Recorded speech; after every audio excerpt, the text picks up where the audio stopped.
A frota de veículos no Brasil esse ano chegou a mais de 91 milhões. As informações são do Departamento Nacional de Trânsito. No programa de hoje vamos falar sobre as garantias e as obrigações do consumidor e das montadoras. Aqui no estúdio recebemos Paulo Palhares, especialista em Direito do Consumidor, e José Roberto Nasser, curador do Museu do Automóvel de Brasília. Gostaria de agradecer imensamente a presença dos senhores aqui no programa Fórum. Eu gostaria de começar perguntando o porquê do aumento do número de reclamações entre automóveis novos, automóveis importados, quando o normal seria esperar uma redução, né? Segundo dados do Ministério da Justiça, tivemos uma alta de 34,7% nas reclamações referentes a veículos novos e 36,7% nos relacionados a importados. São números relativamente altos. O que justificaria isso, doutor Roberto? Houve uma mudança no processo industrial.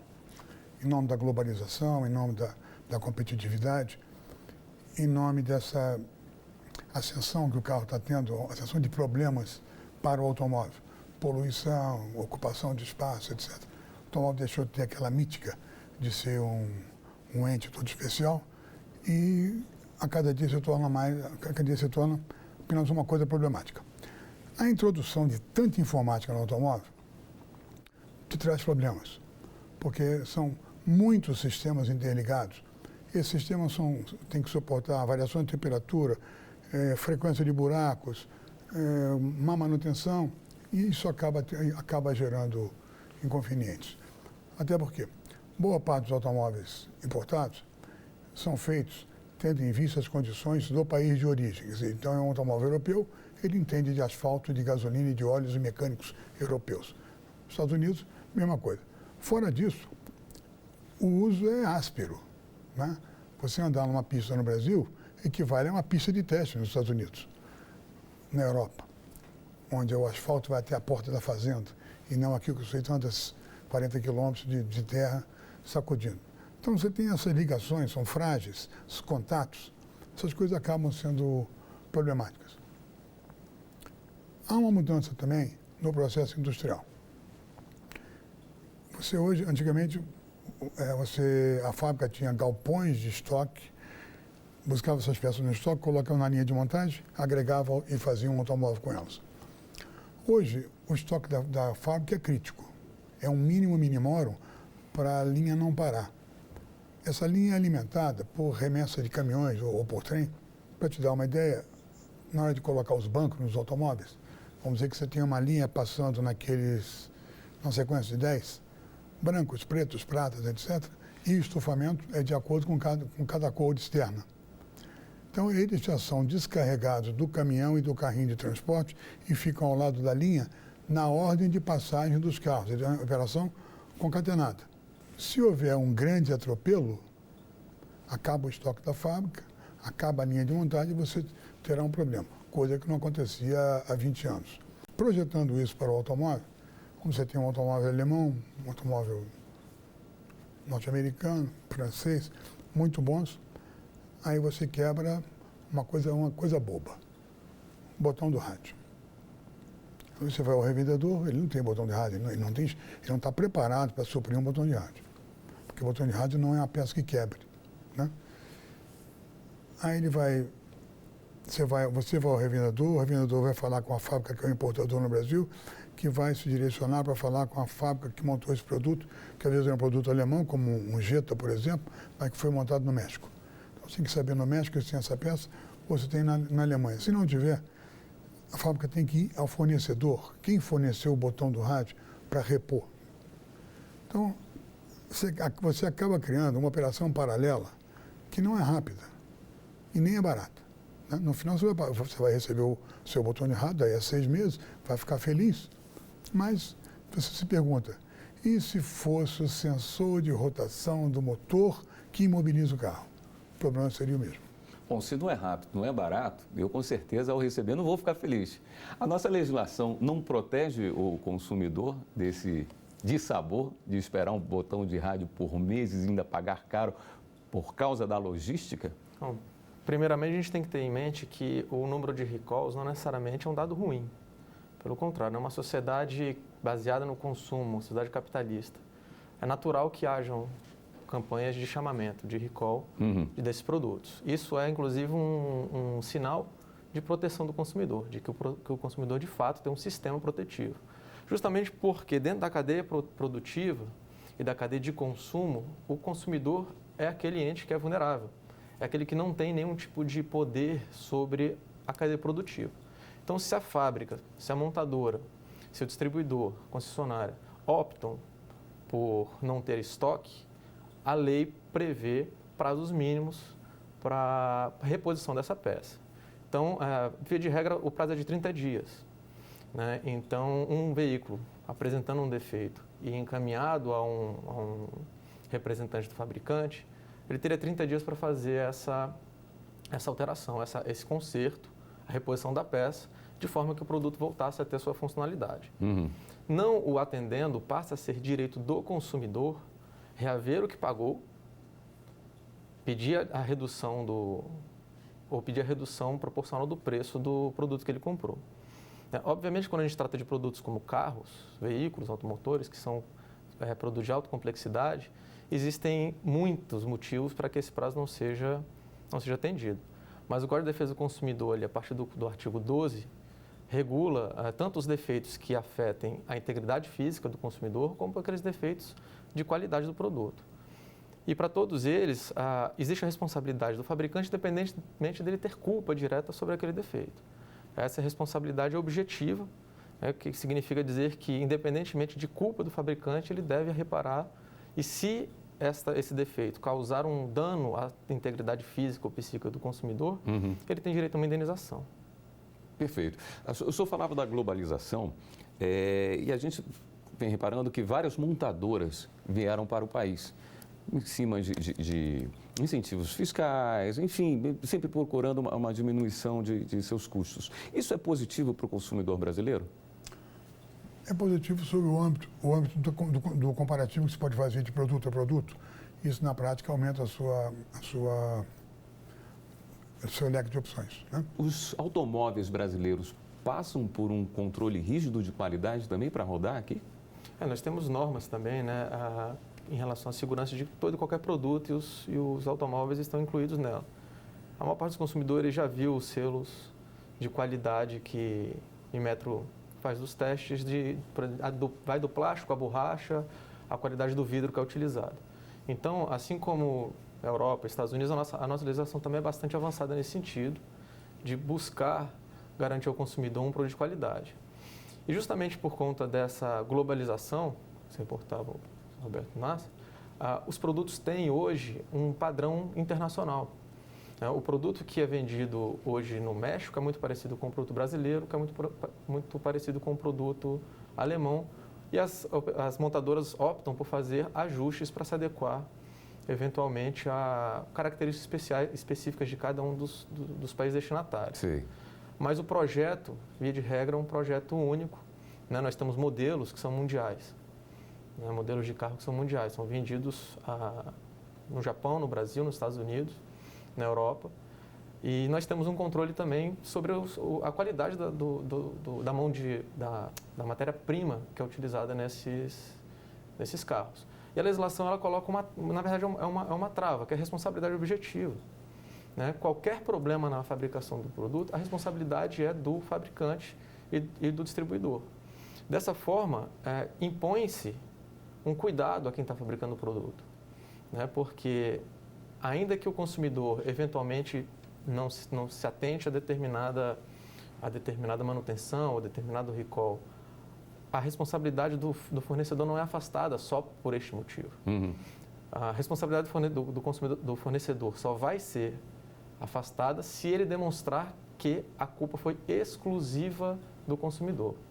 O que, diante de um erro de projeto, de um problema com a peça, é apenas uma hipótese remota. Culpa exclusiva do consumidor seria, por exemplo, ele não retornar com o carro para fazer o conserto? Não. Quando chamado da fábrica? Seria ele utilizar uma peça por conta própria indevida para aquele modelo. Então, ele estaria alterando o projeto e aí ele estaria assumindo ali um risco da alteração que ele está impondo.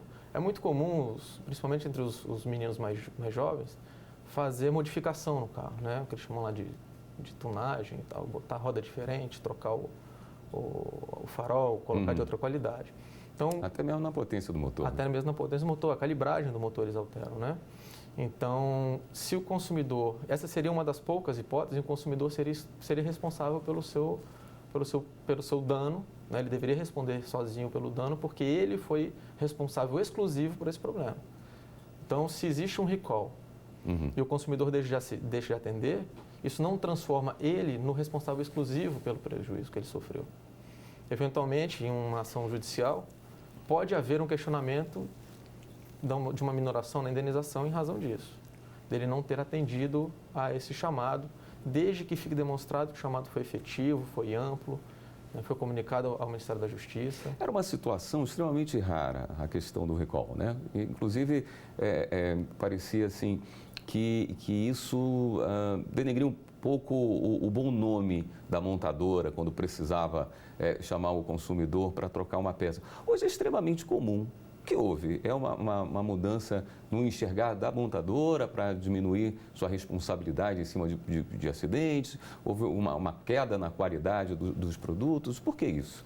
O recall ele é um fenômeno natural numa sociedade capitalista. É bom que ele aconteça, né? As próprias montadoras não podem ficar se sentindo pressionadas a não fazer o recall por um questionamento de segurança. Pelo contrário, se a sua montadora faz o recall e atende o recall de maneira adequada, é um motivo para o consumidor se sentir mais seguro, porque defeitos existirão.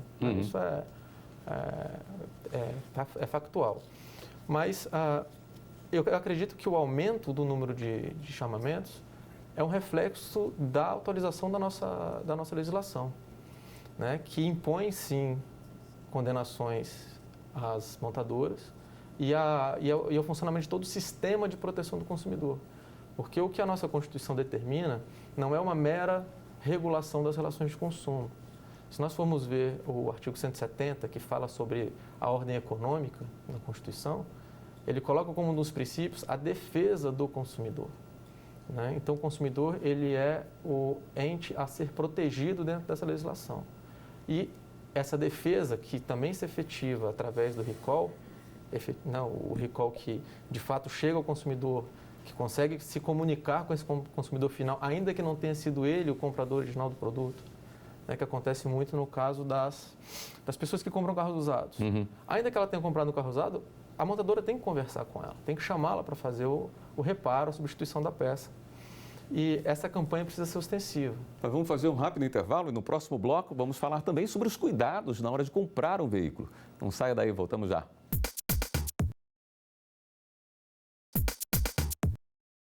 Estamos de volta com o Fórum. Na hora de comprar um carro usado, é preciso ficar bastante atento com a mecânica e a documentação para evitar transtornos no futuro. Você vai conhecer agora a história de um morador de Brasília que só descobriu que o automóvel dele tinha pendências na justiça depois do negócio fechado. Confira. As marcas do tempo são evidentes. O automóvel importado ocupa a única vaga de garagem de Georges há 4 anos. É que quando comprou o carro em 2010, não sabia que ele estava penhorado pela justiça e que não poderia circular pela cidade. Prejuízo de mais de R$50 mil que o professor universitário espera receber de volta. Eu paguei várias parcelas para o banco, né? Eu paguei depois em depósito várias parcelas para a justiça, a entrada que eu fiz para a loja, né? E moralmente é danoso, porque eu estou com um bem que não é meu, não está no meu nome, né? E além disso, o banco colocou praticamente o meu nome em um órgão de restrição ao crédito, mesmo sabendo que a justiça, na primeira instância, tinha obrigado ao banco a retirar, né, o meu nome de qualquer órgão de restrição ao crédito. É obrigação do vendedor fornecer informação adequada e clara para o cliente, como prevê o artigo 6º do Código de Defesa do Consumidor. Informações que George afirma não ter recebido. Ele conta que tenta conseguir uma explicação do banco, mas a resposta é de que a instituição não sabe de nada. Já a concessionária que vendeu o carro fechou as portas. George espera agora que a Justiça dê uma solução para o caso. As últimas decisões da Justiça sobre histórias parecidas responsabilizaram tanto a revendedora de carros usados como a montadora. Em São Paulo, o consumidor vai ser indenizado porque o veículo seminovo apresentou problemas. Nesse caso, não na documentação, mas na parte mecânica. A fabricante foi condenada solidariamente a pagar quase R$16 mil ao cliente por propaganda enganosa, já que ela garantia a qualidade dos veículos. A marca ela passa a ser responsável na justiça quando esse veículo vem com defeitos de fábrica. Esse defeito oculto ele não foi adquirido na utilização do anterior proprietário, mas era um defeito oculto. Ela também é responsável pelo fornecimento de peças que são necessárias à manutenção desse veículo. Se a marca ela é dona da concessionária, ela também pode figurar no polo passivo da demanda, porque você tem a revendedora sem nenhuma relação com o fabricante e tem aquelas revendedoras que são da própria marca. Essas revendedoras que têm a marca como espelho acabam trazendo para a marca a sua responsabilização também. Essa questão do carro, que poderia ter alguma pendência financeira, essas informações não estão presentes no site do Detran, por exemplo? Como é que a pessoa fica sabendo? Os carros que estão alienados fiduciariamente, eles vêm com um dizer no documento. Então, o documento está no nome da pessoa proprietária do veículo, né, que está financiando este bem, e que, ao final da quitação da dívida, é que será o proprietário pleno deste veículo. Mas se for, por exemplo, o caso de uma empresa que tenha dívidas trabalhistas e aquele carro vai ser utilizado para o pagamento de parte de dívidas de seus empregados, por exemplo. Essa é uma situação que não vem presente no documento nem no site, né?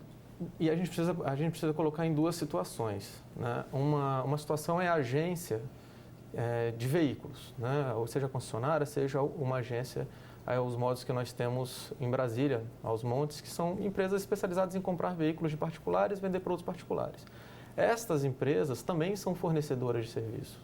Elas também são responsáveis pela adequação do produto, seja a adequação formal da documentação, seja a adequação do produto. Então, eles também têm que oferecer uma garantia para o consumidor de que aquele carro está em bom funcionamento e que não existem vícios capazes de macular a qualidade daquele exemplar. Uma precaução que todo consumidor pode tomar é pedir para que o proprietário do veículo apresente suas certidões negativas de justiça. Você vai fazer um negócio de R$50 mil, como no caso do consumidor, na matéria, é razoável que se peça uma certidão negativa de justiça. Na Justiça Federal, na Justiça do Trabalho, se pega isso online. Você pode entrar no computador e buscar essas certidões. Isso dá pouco trabalho e a dor de cabeça que se economiza é significativa. Ainda é comum e é uma coisa fácil de se fazer e depois de se comprovar aquela maquiada no carro, aquela troca por um óleo mais grosso para não aparecer vazamento. Isso é comum você encontrar. O camarada que anuncia que está com o duty em branco, que marca o encontro debaixo da árvore, isso não serve não. Telefone celular, foge disso. Carros comprados em leilão. Você compra meio às cegas, né? Às vezes não é possível você abrir um capô, você ligar o carro. Essas regras são tranquilas de serem impostas nesse tipo de negócio? A gente tem que ter em mente que a relação de consumo, ela se estabelece entre, neste caso, o fabricante e o utente, o usuário do produto. Então, se eu compro um carro em um leilão, aquelas regras e a confiabilidade do projeto do carro são todas protegidas pelo Código de Defesa do Consumidor, ainda que eu não tenha tido uma relação de aquisição direta com o fabricante. Mas quando eu adquiro o carro em um leilão, este negócio jurídico não se dá em uma relação de consumo. A mesma coisa acontece quando eu compro o carro do meu vizinho. Essa é uma relação cível, regida pelo Código Civil, que presume que as partes ali estão em igualdade de condições. Então, quando você compra o carro de uma pessoa, do seu vizinho, do seu conhecido, do seu cunhado, de um amigo, ou mesmo esses anunciados no jornal, que não seja de alguém que exerça atividade de revenda de carro, a sua relação é um pouco diferente daquela que acontece quando você vai a uma concessionária. quando você vai a um concessionário, você tem a proteção do Código de Defesa do Consumidor. Em outras situações, você vai ter que buscar uma proteção que é um pouco menos efetiva, que é o Código Civil, que traz lá sim a proteção contra os vícios redibitórios. Mas quando se compra um carro em leilão, está sim se assumindo um risco, porque se compra o bem no estado em que ele se encontra. Uhum. Então, a gente não aconselha que pessoas que não tenham expertise sobre o funcionamento do veículo a procurar esse tipo de negócio, apesar do preço ser atrativo. Como é que a nossa legislação trata os carros antigos? Olha, eu tive a sorte de conduzir toda a mudança da legislação brasileira e ter êxito nisso. Então, hoje, eu queria conseguir incluir no código a figura do veículo de coleção. Para ser veículo de coleção, ele tem que ter 30 anos de produção e estar em perfeita originalidade operacional e de aparência.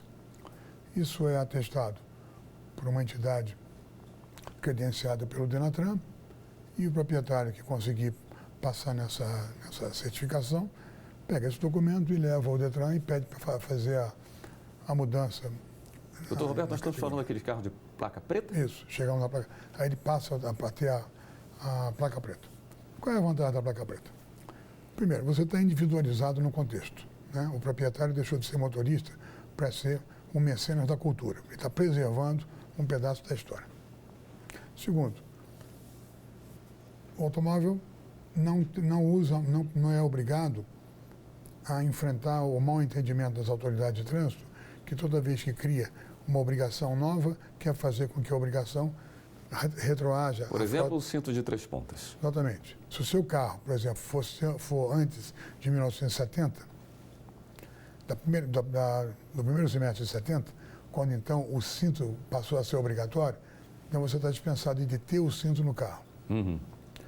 E também quando vier a inspeção de segurança veicular, que é um filtro ótimo em termos de segurança, os automóveis reconhecidos como de coleção estão isentos dessa inspeção. Agora, fora esse número muito reduzido de pessoas que têm um carro nessa condição de receber a placa preta, também existe uma situação especial para quem tem os carros, vamos chamar aqui de velhos, carros a partir de quantos anos eles já têm isenção de alguns tributos? Com mais de 15 anos, a frota é tão reduzida que não vale a pena cobrar. Gasta-se mais para cobrar. Mas existe uma legislação nacional que trata de sistemas de carros mais antigos? Porque o imposto ele não é um imposto federal. Uhum. Então, a Constituição garante a cada ente regulação dos seus próprios impostos. Mas a gente tem, de alguma forma, uma uniformidade em todo o país em relação à isenção de imposto sobre veículos, sobre propriedade de veículos automotores, IPVA, no país todo. Uhum. E com esse aumento, retornando ao tema inicial do nosso programa, com esse aumento de reclamações em cima de problemas relacionados a carros, o senhor acredita que a legislação precisa ter algum ponto tratando especificamente disso? Ou o Código de Defesa do Consumidor já cobre bem a proteção? Em termos legislativos, nós temos sim um código bem avançado. Até porque o Código de Defesa do Consumidor, ele procura ser uma norma principiológica. Ele traz princípios, como por exemplo a proteção do consumidor. Então toda a interpretação dos fatos que acontecem na vida cotidiana tem que ser feita com base nesses princípios. Até porque nós não conseguiríamos fazer uma atualização legislativa tão rápida quanto os fatos do mundo, né? Mas o que nós temos hoje, que temos avançado bastante, é na fiscalização, né? Alguns teóricos do direito dizem o seguinte, que uma lei é obedecida se existe uma sanção, né, prevista e se essa sanção ela é efetiva. Porque não adianta ter uma legislação que sancione ou que impõe a responsabilidade se as práticas institucionais não são capazes de fazer com que essa sanção seja imposta a quem violou um dever, né? E aí nós vemos isso das formas mais diferentes. É uma decisão judicial que entende ou que não justifica porque não está responsabilizando determinada montadora. Mas, felizmente, essas decisões elas são casos avulsos, né? Casos isolados, e, via de regra, elas são corrigidas pelos tribunais. Então, nós temos hoje, sim, um sistema de defesa, tanto no Judiciário como no Poder Executivo, que busca implementar efetivamente essa legislação de proteção ao consumidor. Perfeito. Gostaria de agradecer imensamente a presença dos senhores aqui no programa e o fórum vai ficando por aqui. Hoje conversamos sobre as garantias e as obrigações do consumidor e das montadoras de veículos. Participaram do programa Paulo Palhares, especialista em Direito do Consumidor, e José Roberto Nasser, curador do Museu do Automóvel de Brasília. Se você quiser acompanhar esta e outras entrevistas, acesse o site da TV Justiça, tvjustiça.jus.br. Até o próximo encontro.